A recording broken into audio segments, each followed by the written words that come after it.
The tower was abandoned, the people were scattered, the earth was full of nations speaking different tongues. But God was not finished. He never is. Out of all the people on the earth, out of all the nations and languages and families, God chose one man. His name was Abram. Generations had passed since the flood, since Babel, since the scattering. The earth was now full of people, cities, nations, tribes. But most of them had turned away from God. They worshipped idols, made of wood and stone. They had forgotten the God of Noah. In the land of Ur, a great ancient city near the river, lived a man named Terah.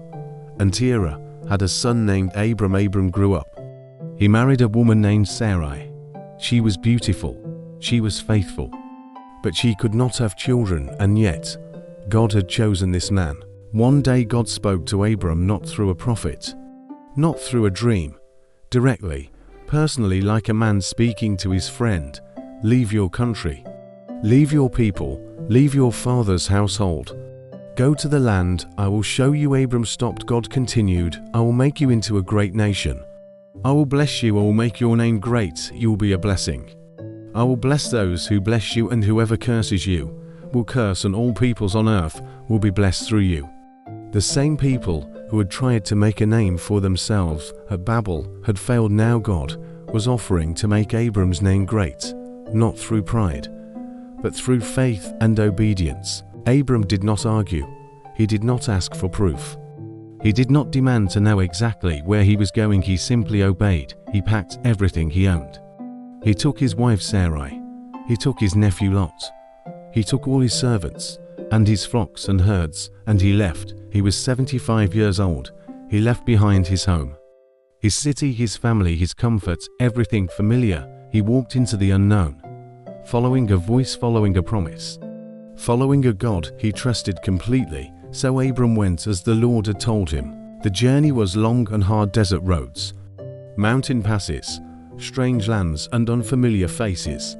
Days of walking under a burning sun, nights under stars that stretched from horizon to horizon. But Abram kept moving. He crossed rivers, he passed through strange cities. He traveled through the land of Canaan, a land full of other peoples and nations, and yet God was with him every step. When Abram reached the great trees of Moreh at Shechem in the land of Canaan, God appeared to him again. To your offspring will give this land. Abram looked around him. This land of Canaan, full of other people, other nations, other kings, and God said, this land belongs to your children. Abram built an altar right there and worshipped God. Then he moved on, from Shechem to Bethel to the Negev, building altars everywhere he stopped, worshipping, trusting, following. Then a famine struck the land. Food became scarce. Water dried up.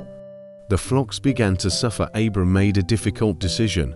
He traveled down to Egypt where there was food, but Egypt brought new dangers, new temptations, new tests of faith. Abram was not perfect. He made mistakes. He was afraid. He doubted, but God protected him every time, because God's promises do not depend on our perfection. They depend on His faithfulness. Abram left everything not because he knew where he was going, but because he knew who was calling him.